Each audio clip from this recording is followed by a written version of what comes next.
Bon, je suis très embêté pour parler. D'abord, je suis très ému de parler de Michel comme ceci.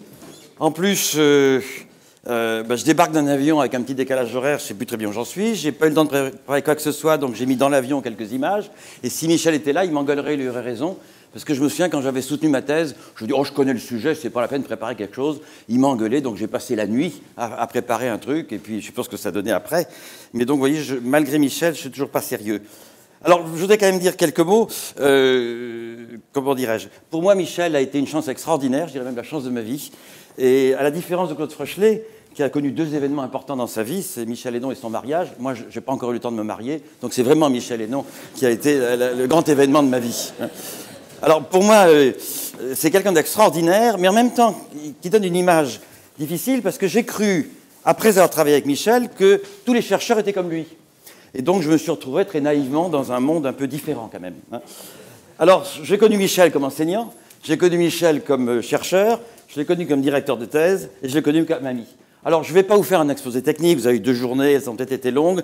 Je vais me contenter, à partir de quelques sujets, de vous faire quelques remarques sur ce qu'était la personne de Michel, à mes yeux. Alors, comme enseignant, Michel nous faisait un cours sur les NCORps, et ce que je trouve extraordinaire, c'est que dans ce cours, il y avait d'une part une distinction complète entre l'essentiel et l'accessoire, et d'autre part, ce qui est un système complexe, il savait le rendre simple.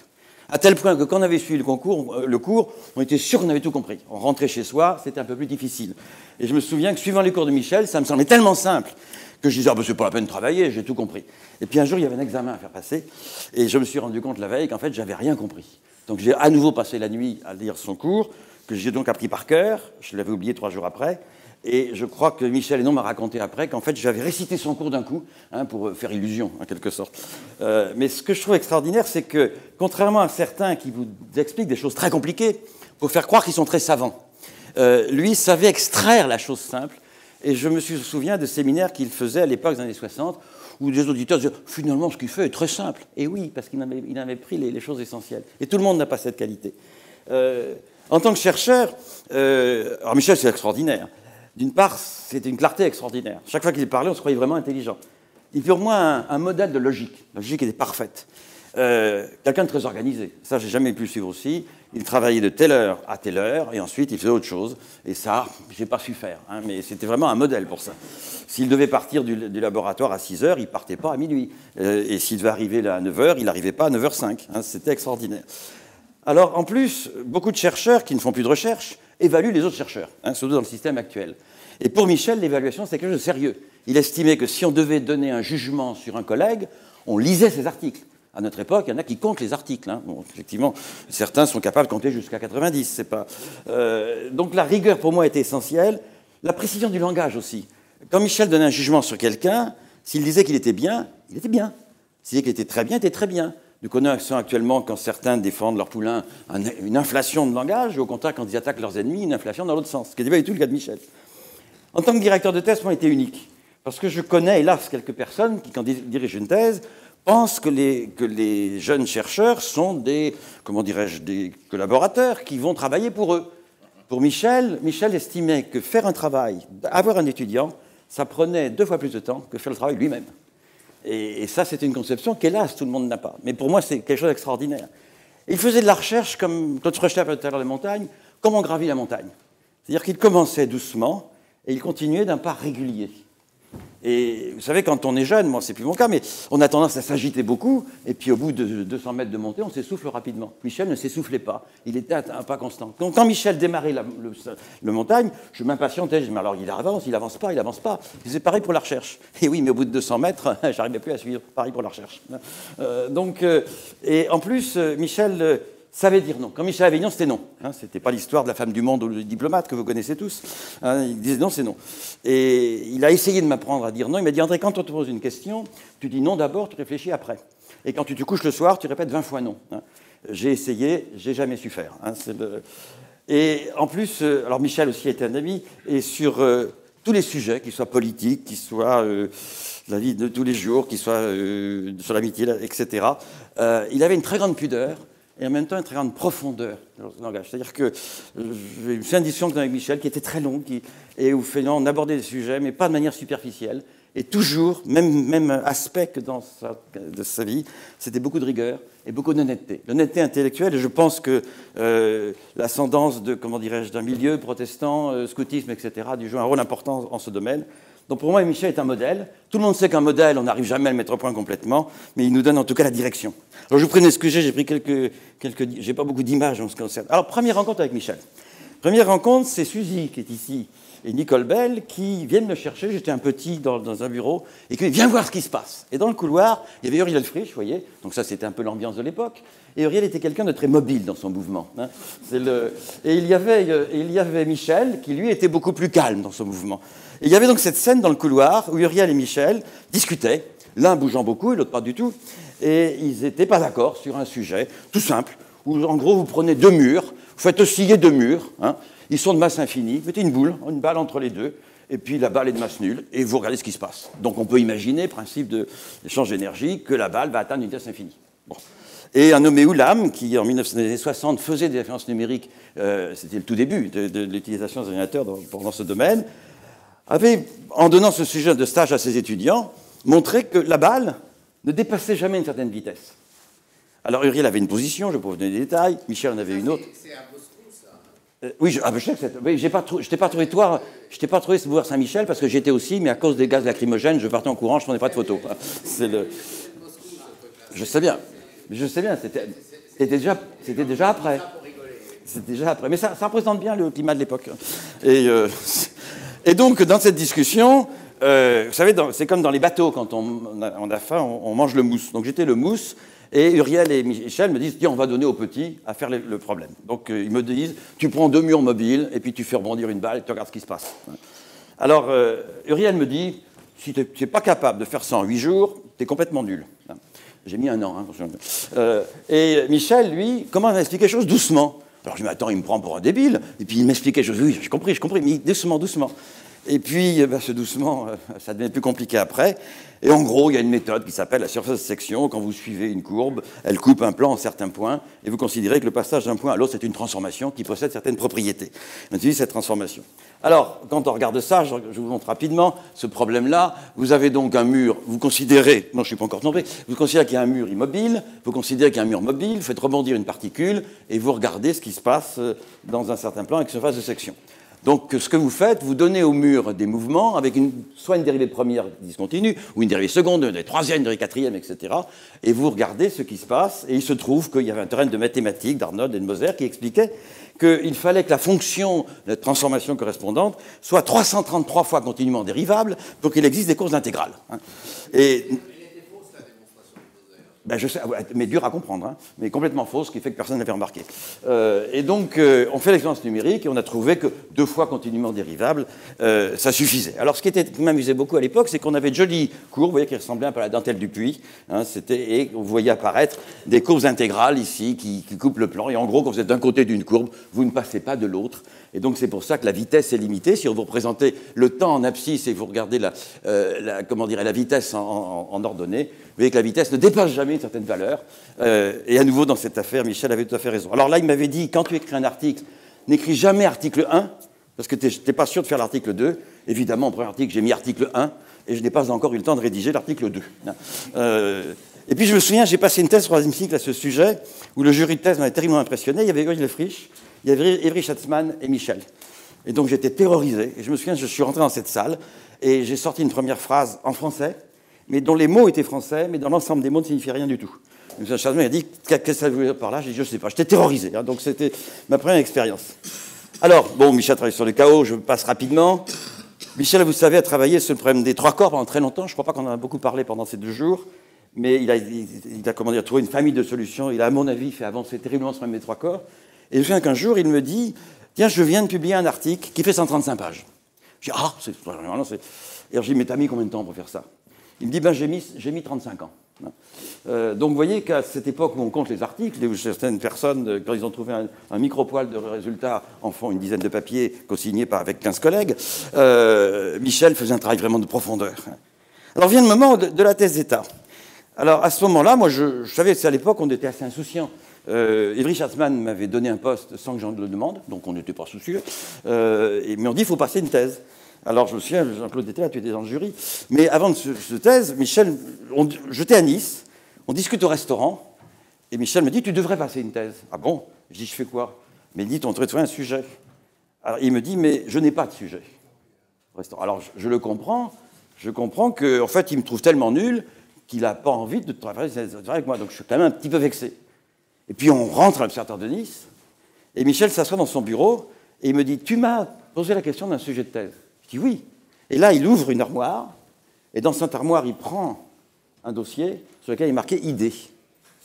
Et il ouvre le dossier, et là, il y avait une trentaine de sujets de thèse, chacun expliqué, avec la bibliographie correspondante, le temps qu'il fallait mettre, le niveau des étudiants, etc. 30 sujets.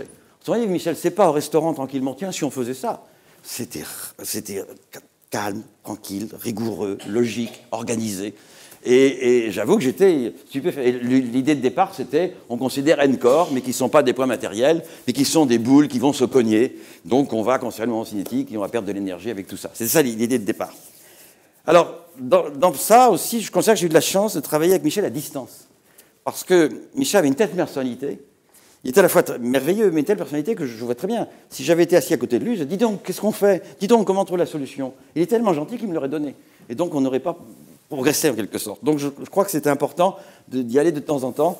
Et pour vous dire comment ça se passait, je me souviens un jour, je n'ai pas été voir Michel pendant 3 mois, parce que je n'avançais pas. Et je me sentais un peu honteux, je ne vais pas le voir pour dire j'ai rien fait. Et au bout de 3-4 mois, Michel m'a envoyé un petit mot en disant « Est-ce que tu continues à travailler, etc. » Je dis « Bon, je viens. » Et j'arrive devant lui et je lui dis « Écoute, je ne fais pas d'humilité, j'ai rien trouvé, je n'ai pas avancé, ça va pas. » Mais il me dit « Explique-moi. » Et je me suis mis au tableau avec sa méthode. On se mettait au tableau, on expliquait les choses pas à pas, et puis il écoutait. Et puis j'ai expliqué le truc. En expliquant le truc, j'ai trouvé la solution sur laquelle je bloquais. Autrement dit, sa présence même, mais la manière dont il vous obligeait à travailler, à expliquer les choses, faisait que brutalement ça avançait. Ça aussi, c'est très particulier. Alors, évidemment, Michel avait toujours une approche cartésienne. On ne traite pas 50 problèmes à la fois. Je me souviens, dans les premières simulations que j'ai faites, eh bien, j'avais mis tous les cas possibles et imaginables. Et il m'a dit, non, tu fais un problème, tu as la solution, tu en rajoutes un autre, etc. Alors, ce problème, je ne vais pas m'étendre longtemps dessus. Vous avez la collision entre 2 particules, vous avez l'inclinaison, vous avez un ensemble de particules, l'inclinaison qui dépend en fonction du temps. Ça, c'est édition avec Michel pour faire des algorithmes. On en a parlé ce matin et autres. Et vous voyez qu'un système de particules à 3 dimensions va s'aplatir et un système de particules relativement condensées va s'étaler. Bon, c'est ce qu'on trouve. Et alors là, autre anecdote, donc je venais voir Michel régulièrement, tous les mois, tous les 2 mois, tous les 3 mois à Nice. Et je couchais à l'Observatoire de Nice. Et après avoir discuté une journée, je vais à la bibliothèque le soir et je trouve un travail d'un nommé Alven, qui est prix Nobel de physique, dans lequel Alven expliquait que si vous avez des, comment dirais-je, un ensemble de particules autour d'une masse centrale, eh bien, vous avez ce qu'il appelait des jet streams, c'est-à-dire que ces collisions entre les particules vont faire que, disait Alven, qu'à chaque collision, vous réduisez la vitesse relative, et donc que finalement, un ensemble de particules va se focaliser pour donner un jet stream autour d'un corps central, et il utilisait cela pour essayer de former des planètes. Il avait même écrit un petit article dans Nature, s'il me souvient bien, dans lequel il traitait ce problème qu'on appelle des pommes dans un vaisseau spatial. C'est-à-dire, vous mettez un vaisseau spatial qui a une forme cylindrique, qui va tourner autour de la Terre, et vous mettez des pommes dedans. Quelle va être la position de l'équilibre de ces pommes? Et Alven trouve que les pommes se répartissent sur un axe qui est l'axe de symétrie du vaisseau spatial. Donc, moi, j'avais trouvé, je viens de vous le dire rapidement, que le système s'étalait, et Alven, prix Nobel, trouve que le système se converge. Bon, je dis, bon, je suis complètement nul, c'est mauvais, je ne dors pas de la nuit, je vois Michel le matin, je dis, bon, je recommence tout, on change de sujet, etc. Et Michel me dit, attends, prix Nobel, ce n'est pas un argument. Alors, tu vas te mettre au tableau, commence l'exercice, tu vas m'expliquer ce que tu fais, et puis tu vas m'expliquer ce qu'a fait Alven, puis on va comparer. Alors, c'est ce qu'on a fait, je me suis mis au tableau et tout, et finalement, on a trouvé que, en fait, le problème des pommes dans un vaisseau spatial, vous avez 2 solutions mathématiques. Vous avez d'une part une figure d'équilibre, comme l'a trouvé Alven, avec les pommes sur l'axe de symétrie, et d'autre part, les pommes réparties sur la paroi. C'est-à-dire que le système s'élargit. Donc mathématiquement, il y a 2 solutions, mais physiquement, la solution selon l'axe est instable, et la solution sur les parois est stable. Et donc ça, c'était Michel. Donc Michel envoie un article à Nature pour contredire Alven, le référé répond, Monsieur Alven, prix Nobel de physique, a trouvé le contraire, et rejette le papier. Alors Michel répond, prix Nobel, c'est pas un argument, et il envoie la copie à Alven, qui avait un caractère un petit peu difficile quand même, hein, mais qui a reconnu qu'effectivement, il avait pris un cas, etc., et que Michel avait raison, comme d'habitude. Et donc, vous voyez que dans une situation, c'est pas...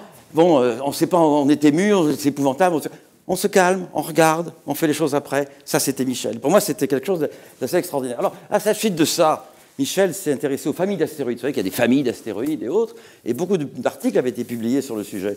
Alors Michel a fait un travail pour regarder ce que c'était. Il a en gros trouvé que la plupart des articles ne tenaient pas la route, et il a repris le problème. Donc il a écrit ça, il a fait un brouillon d'environ 80 pages, qu'entre parenthèses, il n'a jamais publié d'ailleurs, et il m'a montré ce brouillon. J'ai trouvé superbe. Et je pars aux États-Unis quelques mois plus tard, et un de nos collègues américains a fait une présentation au DPS, le meeting de planétologie, et en gros avait fait la moitié du travail de Michel. Je vais à Nice en courant et je dis à Michel, dis donc, il y a un Américain qui est en train de publier ce que tu as fait, dépêche-toi de publier. Et là, Michel s'assoit dans son fauteuil, il me regarde, il me dit, mais André, c'est une excellente nouvelle que tu me donnes. Je dis quoi? Il me dit, oui, tu es en train de m'expliquer que j'ai le plaisir de faire la recherche et il y en a un qui s'embête à écrire l'article. Ça, c'était Michel. Je trouve ça extraordinaire. Dans ce climat actuel, on dit un papier de plus, il a 22 papiers, c'est mieux que 21. Je veux dire, c'est extraordinaire. C'est une autre vision du monde et de la recherche. On le fait pour trouver, on le fait parce qu'on se fait plaisir, on le fait parce qu'on est curieux, on ne le fait pas pour rajouter une ligne à son CV. Hein. Et ça, c'est une extraordinaire leçon, je trouve. Alors Michel aussi savait très bien se débrouiller vis-à-vis des importuns. Je me souviens, je lui ai présenté à l'époque, ça c'était ma faute, un garçon qui pour moi est un escroc, qui s'appelle Petit, rien à voir avec le Petit d'hier, qui en gros qui explique qu'il y a... Hein, c'est pas le même, hein, t'as pas de chance d'avoir un homonyme, hein, t'as pas de chance. Hein. Et l'escroc en question explique qu'il a rencontré des soucoupes volantes, que c'est des extraterrestres qui ont expliqué tout ça, et tout ça. Bon, c'est un escroc. Et simplement, il est volubile. Comment? Il dessine très bien. Il dessine très bien, l'escroc en question. Et donc, il avait fait un volume de 200 pages sur je ne sais plus quelle théorie. Et en gros, il était venu me voir en expliquant qu'il était brimé par les mandarins à Marseille, que c'était une honte, etc. Moi, je lui ai dit que j'étais avec Michel Hénon, qui était le meilleur homme du monde, c'était extraordinaire. Je n'ai jamais dû lui dire ça. Et donc, l'escroc en question a été voir Michel. Et alors, il a donné à Michel les 200 pages de texte. C'est Jean-Pierre Petit? Oui. C'est entre nous, je ne vais pas donner le nom. Hein. Comment? Ben, on peut être illuminé escroc, c'est pas incompatible. Hein. Si, parce qu'il en tire quelque argent quand même. S'il était totalement illuminé, il serait plus généreux. Et donc, il va voir Michel, lequel Michel passe du temps pour reprendre son document, et trouve qu'à la page 123 de ces équations, il y a une erreur. Donc, il dit, ça ne va pas, ça invalide tout le reste. Le nommé Petit repart à Marseille, revient 8 jours plus tard avec 200 pages nouvelles. Michel repasse du temps. Et à la 4e fois de cette expérience, il a dit au nommé Petit, terminé. Il y avait sans arrêt des erreurs, évidemment. Et Michel a su mettre la barrière. Et l'escroc en question a impressionné tout le monde. Personne ne lisait ces trucs, évidemment. Et les résultats qu'il trouvait. Et Michel savait mettre cette barrière. Mais à nouveau, même devant un escroc, il prenait son temps pour regarder où était la faille, où était l'erreur. Ce que je trouvais extraordinaire. Alors, l'autre point aussi, là, vous avez une photo de... Ça, je suis très fier de cette affaire de Venance, qui est ici. Et vous voyez, Venance, quand il est tout petit, il est à Nice, c'est l'été, et moi, je suis censé faire ma première communication en Australie, je me souviens, sur ce sujet des collisions. Alors, je rédige un texte à Paris, je vais voir Michel, et je vais présenter ce texte à Michel, dire, est-ce que c'est ça, comment dirais-je, la conférence que je dois faire? Et alors, ça se passe à la maison de Michel et Michel, il y a une piscine qui est là, on est tous en maillot de bain, et Michel, me tend Venance, qui devait avoir au maximum 3 mois ou 2 mois, je ne sais plus. Hein. 15 jours. Ah bon, alors moi 15 jours. Je prends Venance tremblant, parce que vous savez, moi que je suis encore petit, puisque je ne suis pas encore marié, j'ai pas l'habitude. Et donc je prends Venance tremblant, et j'explique mon truc à Michel, avec Venance dans les bras. Hein. Et Venance, comme ça, il avait 15 jours, il se met à me téter le sein. Hein, donc je peux dire que j'ai donné le sein à Venance. D'ailleurs, et d'ailleurs, vous voyez cette photo, combien on en a profité. Il est déjà plus grand, là.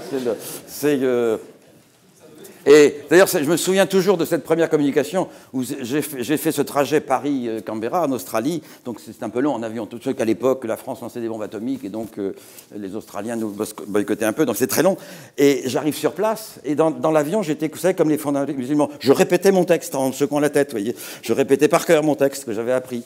Et puis je devais intervenir après la pause café. Et je me souviens, j'étais là tremblant, en anglais, c'était épouvantable pour moi. Et j'étais là, j'attendais, et quelqu'un n'est pas venu, un des orateurs n'est pas venu avant. Et donc le chairman a avancé, le président a avancé l'ordre des présentations. Et donc me demande d'intervenir juste avant la pause café. Et moi j'avais dit, bon, au moment de la pause café, je me précipite aux toilettes, je mets la tête sous le robinet pour me rafraîchir, et je viens après. Et donc, il demande mon nom, je m'appelle Brahic, et en anglais, Brahic, ça fait break, et donc j'ai compris coffee break. Et donc, quand on a appelé mon nom, je suis parti en courant. Donc, vous voyez, le problème de la communication est une catastrophe. On m'appelle, je pars en courant. Ça commençait bien. Hein. Mais enfin, j'avais donné le sein à Venance, quand même. C'était extraordinaire. Et alors, après ça, donc, on a essayé de former des galaxies en faisant cogner des corps, et puis on s'est assez vite intéressé aux anneaux de Saturne, qui, vous savez, est pratiquement le plus vieux sujet d'astronomie, puisque ça commence à 1610 avec Galilée, et que, à mon avis, il y en a encore pour 4 siècles. Donc ça, c'est le dessin de Galilée. Cassini voit ça. De la Terre, on voit un machin continu, donc qui correspondait avec ce qu'on faisait avec Michel. Et dans les sondes Voyager et Cassini, on voit un système avec beaucoup de divisions, en quelque sorte. Alors, dans cette histoire, ce que j'ai trouvé assez frappant, alors en gros, quand vous représentez l'énergie en fonction du moment cinétique, vous voyez que le système qui perd de l'énergie par collision et qui, en gros, conserve son moment cinétique, eh bien, doit s'étaler. Et contrairement aux apparences, avec Voyager et Cassini, on voit qu'en fait, il y a des annelets qui ont des bords extrêmement nets. Alors, du coup, Michel a fait un modèle, ce modèle des anneaux, qu'il a publié une première fois et qu'il a publié une seconde fois en l'améliorant. Et pour moi, ce modèle est extraordinaire. Il ne correspond pas tout à fait à ce qu'on voit des anneaux, parce qu'il y a beaucoup de phénomènes qui interviennent. Il n'y a pas que la gravitation, il y a des champs magnétiques, il y a des phénomènes ondulatoires, il y a beaucoup de choses. Mais c'est la manière la plus simple qu'on puisse imaginer de représenter les anneaux de Saturne. Et M. Peter Goldreich parle de ce modèle en disant c'est un des plus beaux modèles que j'ai jamais vu, mais ce modèle très beau, et là, ça a été tué par d'horribles faits, parce qu'effectivement, il y a des observations qui ne correspondent pas, mais à nouveau, Michel allait au plus simple. Hein. Et je me souviens toujours d'un colloque qui avait lieu à Toulouse sur les anneaux, qui était, à ma connaissance, le seul colloque jamais organisé pour les anneaux, 1982, et dans un dîner avec Peter Goldreich et René Pelat, qui tous les deux sont des gens qui ont une forte personnalité, d'excellents scientifiques, je me souviens de la discussion, commence une petite querelle entre Peter Goldreich et René Pelat. Et René, vous savez, était très méridional, expansif. Peter a aussi une certaine personnalité. Et Michel ne disait rien. Et à un moment donné, les deux se tournent vers Michel pour demander son avis. Et Michel commence une phrase, montrant que c'était Peter Goldreich qui avait raison. Et à peine il avait dit la moitié de sa phrase que René Pelat a tout de suite renversé sa position, comprenant que si Michel pensait ça, on n'allait pas dire le contraire. Hein. Et alors, un petit peu de temps après, Michel m'a dit « Je m'arrête de travailler sur les anneaux ». Alors moi, je suis très triste. J'ai dit, il doit penser que je suis complètement nul, il ne veut plus qu'on travaille ensemble. Et en fait, il dit, oui, j'arrête parce que la foule arrive. Alors en l'occurrence, quand nous avions commencé le sujet, on était 4 dans le monde, dont un collègue soviétique qui ne sortait pas et un autre collègue qui avait 92 ans à l'époque, donc on n'était pas très nombreux. Et la foule, on était passé à peu près à 90, et on n'a jamais dépassé ce nombre. Mais vous voyez, dès que la foule arrive, Michel s'en va. Quand on connaît des sujets astrophysiques actuellement où des centaines de personnes travaillent sur le même sujet, on voit très bien cette attitude. Et pour une intégrale dont il avait trouvé la solution, Michel a reçu une foule de lettres de félicitations. Un colloque a été organisé à son honneur. Il n'a pas été, parce qu'il y avait la foule. Et donc là aussi, il n'aimait pas les sujets où il y avait trop de foule. Et je comprends, je n'adore pas non plus le métro à 6 heures. Mais vous voyez, tout ceci vous conduit à ne pas rechercher les honneurs, à ne pas rechercher des choses superficielles, mais à vraiment aller au fond des choses. Et c'est ce que faisait Michel. Alors oui, les anneaux, c'est des ondes, c'est autre chose, je n'ai pas le temps d'en parler. Et alors en même temps, Michel, je remonte à la même photo que Pierre. Ce que je trouve extraordinaire, c'est que Michel a trouvé un très bel équilibre dans sa vie. C'était une vie, je vous l'ai dit, avec un horaire très bien organisé. Michel était merveilleuse pour lui. Tu sais, Michel, on a souvent parlé de toi avec Michel. Et je crois que tu as été quelqu'un d'extraordinaire pour lui. Il a trouvé un... Ah je ne dirais rien, je ne dis pas ce qu'il me disait. Ah écoute, il avait pour toi un rapprochement extraordinaire. Et moi, j'admirais ça, parce que Michel savait, en gros, la partie de travail, de la recherche qui le passionnait.